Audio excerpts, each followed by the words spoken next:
Hello students. So today we will do some interesting numericals about checking the correctness of a formula as well as deriving a formula on the basis of principle of homogeneity of dimensions. Students, let's first understand what do we mean by principle of homogeneity of dimensions. See students, imagine there is we say that force is equal to mass into acceleration. So, whatever are the dimensions of force, let's say we know it already, the same dimensions must be there on the right hand side of the equation of all the fundamental quantities. What I mean to say is that now let's talk about the time period of oscillation for a simple pendulum. Well, this is a simple pendulum. If I take this pendulum here and let's say I leave the pendulum goes here and then it goes here and then it comes back to the same position. Okay? Let's say it was here, it goes here, here half oscillation, and then students it again comes back here, one oscillation completed. So now what is the time period? How much time is taken for this one oscillation is t. Now t is equal to 2 pi under root L by G. Such an interesting thing. The mass of this bob is not, you know, is not dependent on the time period. You see that? So principle of homogeneity of dimension C says on the left hand side we have only one fundamental quantity, that is time. So that is t. So its dimension will be mg m0 l0 t. Right now, when we calculate the dimensions, on the right side for L, G, then divide and take under root of that, it must be same. Then the dimensions on left hand side are equal to dimensions on right hand side for all the physical basic quantities.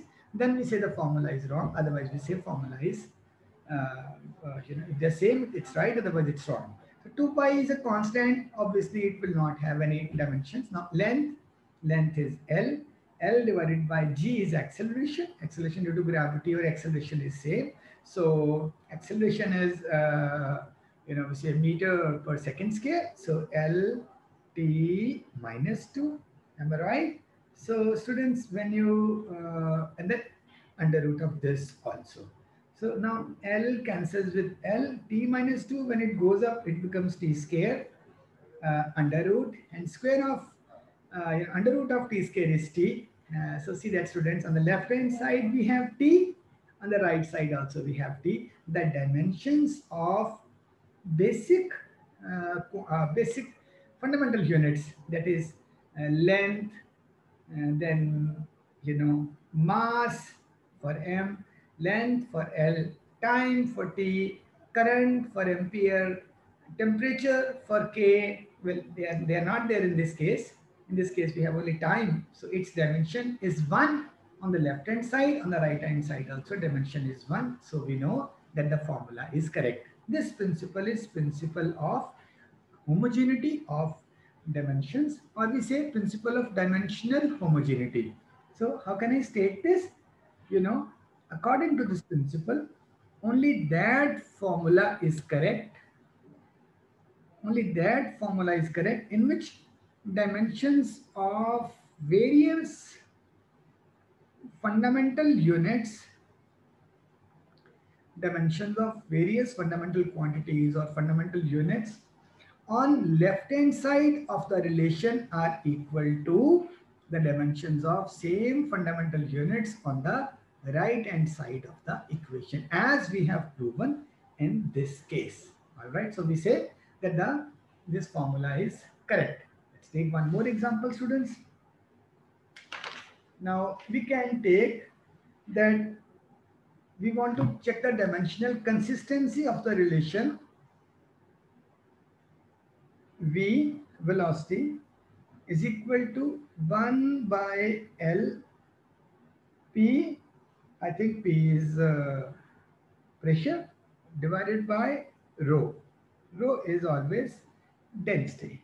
Right, students? L is length, P is velocity, P is pressure, rho is density.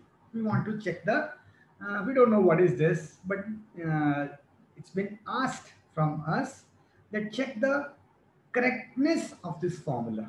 Okay, so may I ask Arpan, what are the dimensions of velocity? That is, what are the dimensions of left hand side of this relation?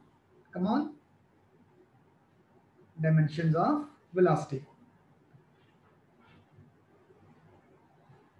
Anyone? Sir, M0 T L T minus 1. L T minus 1. T minus 1. Minus 1. Very good. Very good. Only the students whom I am asking should speak, otherwise recording quality goes down. Sorry, huh? Okay, Arpan, please be with me. So what are the dimensions of 1 by L? 1 by L, I can take just length, small bracket, then under root, use the under root. Okay, that Taranpreet Kaur. Now what are the dimensions of pressure? Sir, M L minus 1 T minus 2. Very good. Pressure is thrust by area. Thrust is mass into acceleration. MLT minus 2 divided by area L2. So it will be ML minus 1 T minus 2. Very good. ML minus 1 T minus 2. And Arpan, what are the dimensions of rho? That is density. Density is mass by volume. So it will be ML, yes, Sir, minus 3. minus T0. very good. T0. Simply write like this also will do. So this is equal to 1 by L. So M cancels with M. Now comes L minus 3 will go up, would be square, and T minus 2, we can bring T down, under root. So this will be equal to, you see the square cancels with under root. So it will be L divided by this L is also there. And then here it is T. All right, students. So see now, this becomes what? L cancels with L. This is equal to T minus 1. So its dimensions are M0, L0, T minus 1. Now, may I ask Meghna? Meghna, is this relation dimensionally valid or not? Equal, sir. No, it's not equal, Meghna. I think you are sleeping, because on the left hand side, the basic dimension length ML is having dimensions of 1. But here on the right hand side, dimensions of L is 0. 0. That means this relation is not dimensionally consistent, or you can say valid. This is not dimensionally valid. It's wrong relation, right? Okay.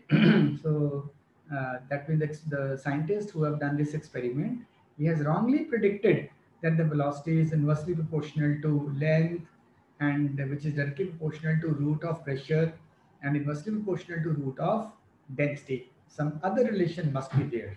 Okay, fine, good. Now students, one thing you should always remember, that it should be clearly understood that powers of fundamental units, powers or exponents of fundamental units. Students, what are the fundamental units? M, L, T, A, and K. Am I right? Means mass, length, time, current, ampere, thermodynamic temperature, absolute temperature, K. You know, whatever exponents of these quantities are there on the left hand side, the same exponent or power of these quantities should be there on the right hand side also, if you need to understand that the formula is correct. Even if now in the last case, Meghna possibly thought that dimensions of time are matching because t is -1. Here also t is -1. She jumped, to the wrong conclusion that the formula is correct. But she failed to check the dimensions of m and l also. Now you see dimensions of m are also matching.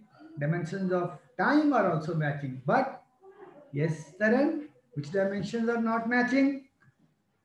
Sir, length.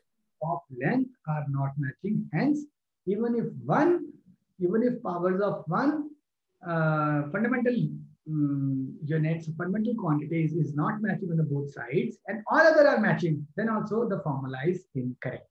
Remember that. All right, students. We have done that.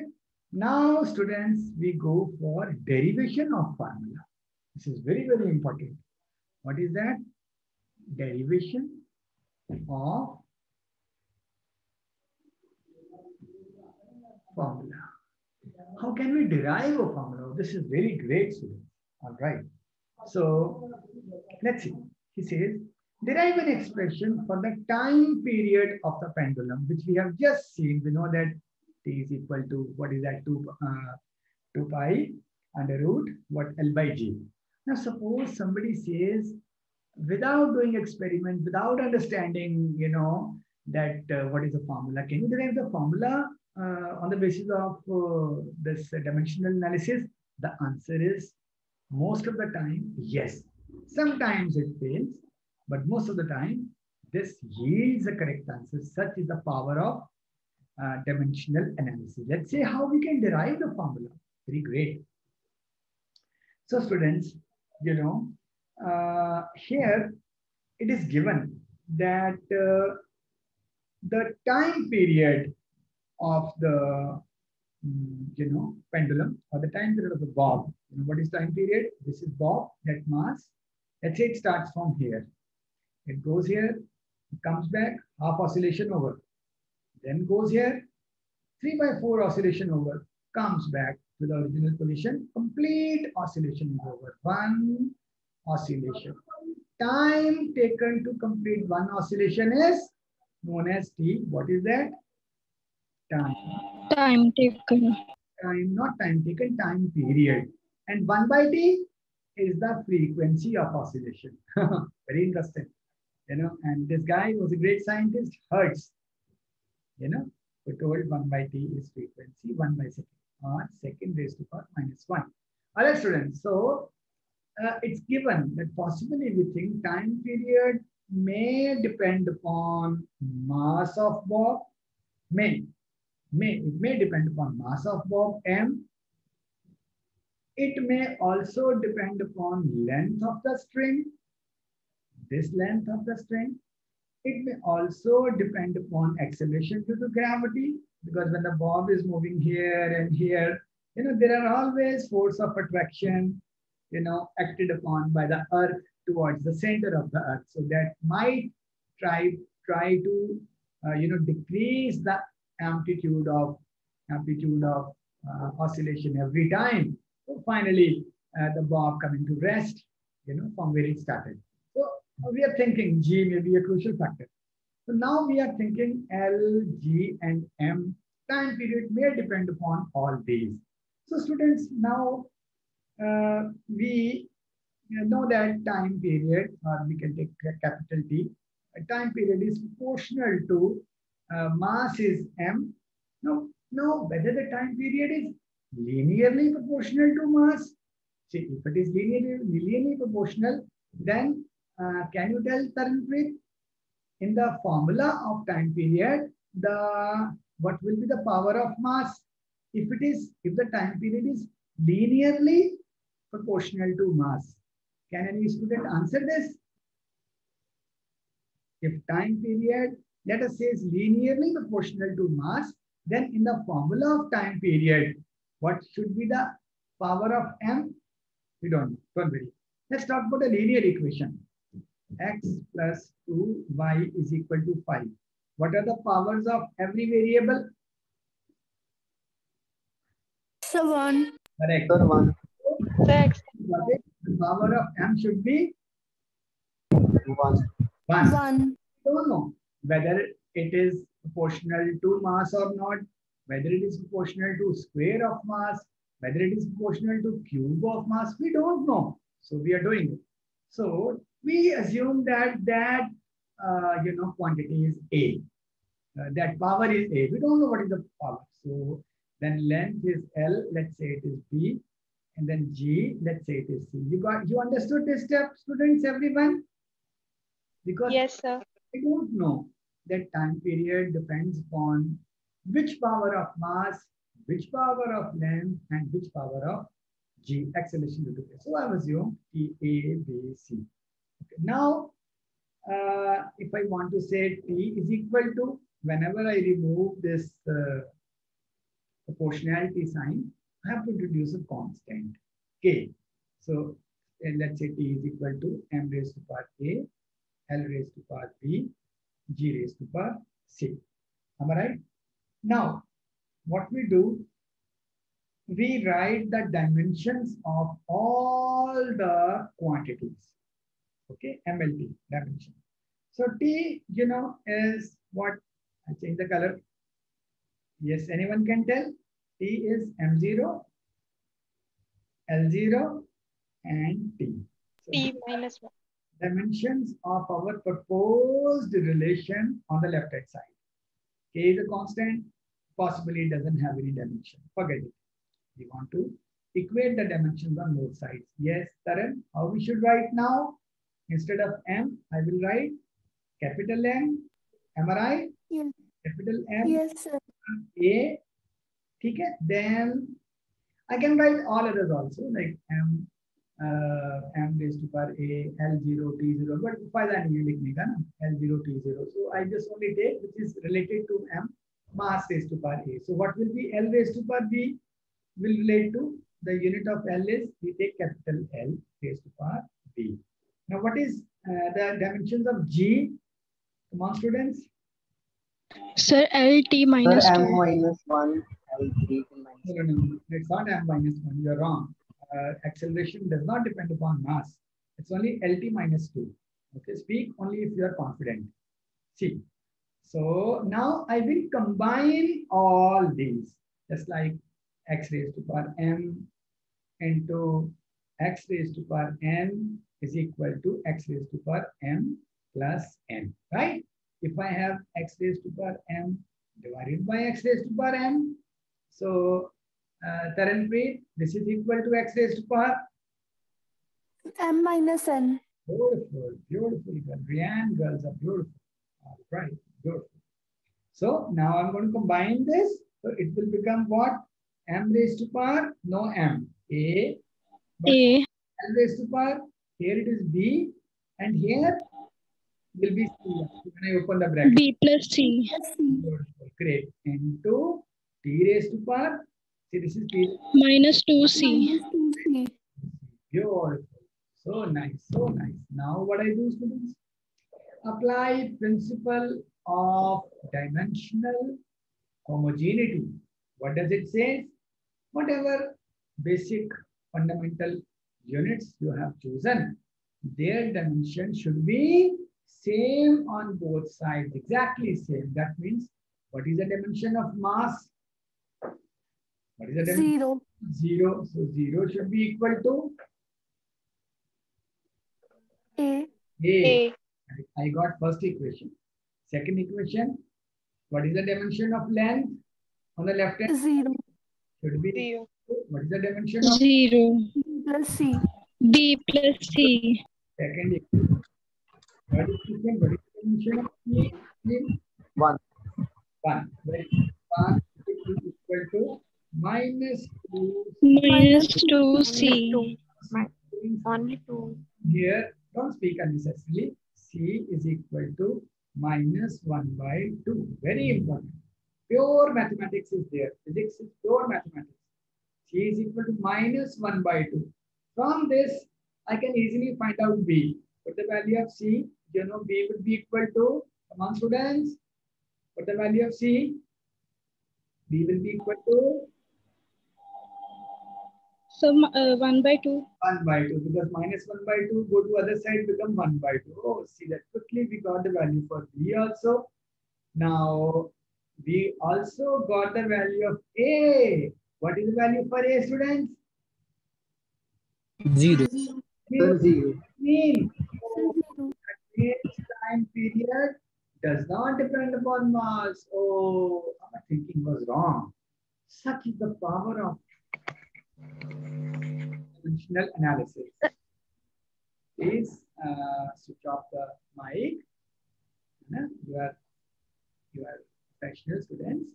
Please don't allow me to say again and now we know A is equal to 0, B is equal to what? 1 by 2, E is equal to, yes, minus 1 by 2. So we know the formula.